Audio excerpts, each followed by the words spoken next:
8 billion. That's what our planet's population reached in the fall of 2022. An epic number to which individual countries have made a huge influence on. Both China and India have both hit the 1 billion mark in recent years. Yet if we look around at other countries like Japan and Germany, we notice the population is on a downwards trajectory. So why are these behaviours different? Well, it's because they're at a different stage of development. A lot of research has looked at how countries' population changes as they develop.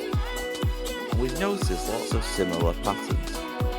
And to show these patterns, we have something called the demographic transition model, which was created to split the country's development into 5 stages. It's also referred to as the DTM. So stage 1 of the DTM is the starting point for most countries.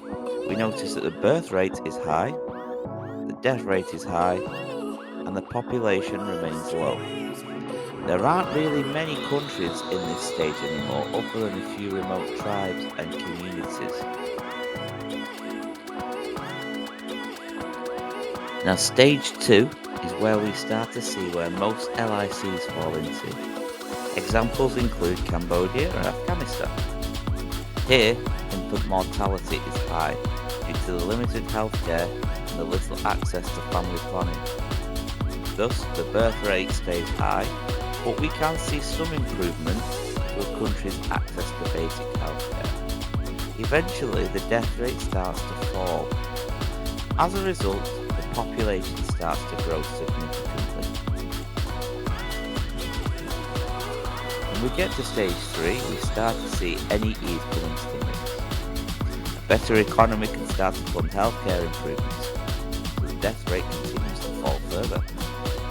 As we get to the latter stages of stage 3, vaccinations mean that more children survive and family planning access can help prevent pregnancies. Thus, we start to see the birth rate fall. As the country moves into stage 4, the birth rate continues to fall with both access to family planning and cultural changes. Many women in many HIC countries are choosing to follow career paths and having fewer children.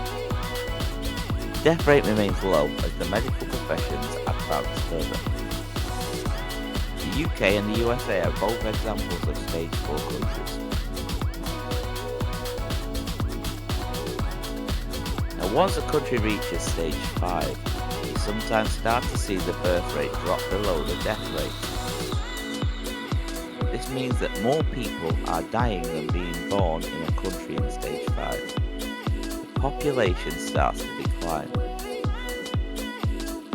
So although the healthcare systems of these countries are of high standards, the drop is simply because the population is aging. Many people are dying of old age. Japan is an example of a stage 5 country in population decline. So how accurate is this model really?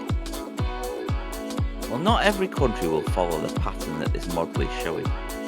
There are a number of factors that will definitely affect a country's population growth. For example, in China, they introduced a one-child policy in the 1970s that dramatically reduced the size of its population. While some countries may move back in the model, this could be due to war and conflict.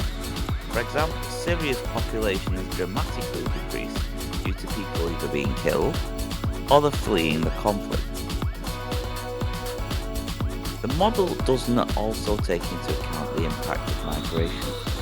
So whilst Germany is in a stage 5 declining population, the population has not fallen as much due to migration.